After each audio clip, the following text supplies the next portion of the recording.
بسم اللہ الرحمن الرحیم۔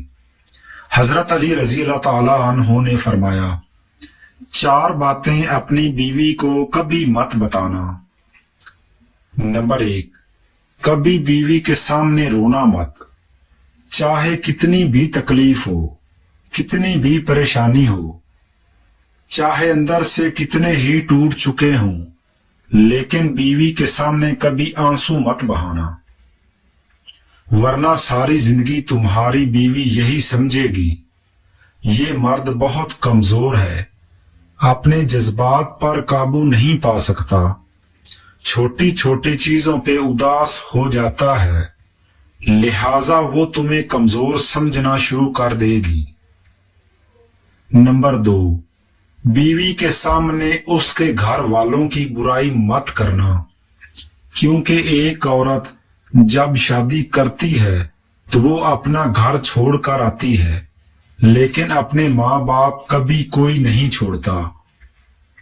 نمبر 3، عورت کو کبھی بھی اپنی کمائی مت بتانا، کیونکہ ایک مرد کو ہی پتا ہوتا ہے کہ گھر کس طرح چلانا ہے، سب کے خرچے کس طرح پورے کرنے ہیں۔ ہاں، عورت کو اس کا خرچہ ضرور دیں، اس کی ضروریات کا خیال رکھیں۔ نمبر 4، اپنی بیوی کے سامنے کبھی اپنے گھر والوں کی برائی مت کرنا، کیونکہ اس طرح تم خود ہی اس کی نظر میں اپنی عزت ختم کر دو گے۔ شادی کے دن نئی نویلی دلہن نے ایک اٹیچی کیس کی طرف اشارہ کرتے ہوئے اپنے شوہر سے وعدہ لیا کہ وہ اس اٹیچی کیس کو کبھی نہیں کھولے گا۔ شوہر نے وعدہ کر لیا۔ شادی کے 50ویں سال بیوی جب بستر مرگ پر پڑ گئی تو خاوند نے اسے اٹیچی کیس یاد دلایا۔ بیوی بولی، اب یہ وقت ہے اس اٹیچی کیس کے راز کو فاش کرنے کا، اب آپ اس اٹیچی کیس کو کھول لیں۔ خاوند نے اٹیچی کیس کھولا تو اس میں سے 2 گڑیاں نکلی۔ خاوند کے پوچھنے پر بیوی بولی، میری ماں نے مجھے کامیاب زندگی کا راز بتاتے ہوئے نصیحت کی تھی کہ غصہ پی جانا بہت ہی اچھا ہے، اور ماں نے مجھے طریقہ بتایا تھا۔ مجھے جب بھی آپ کی کسی بات پر غصہ آیا تو میں نے گڑیا سی لی۔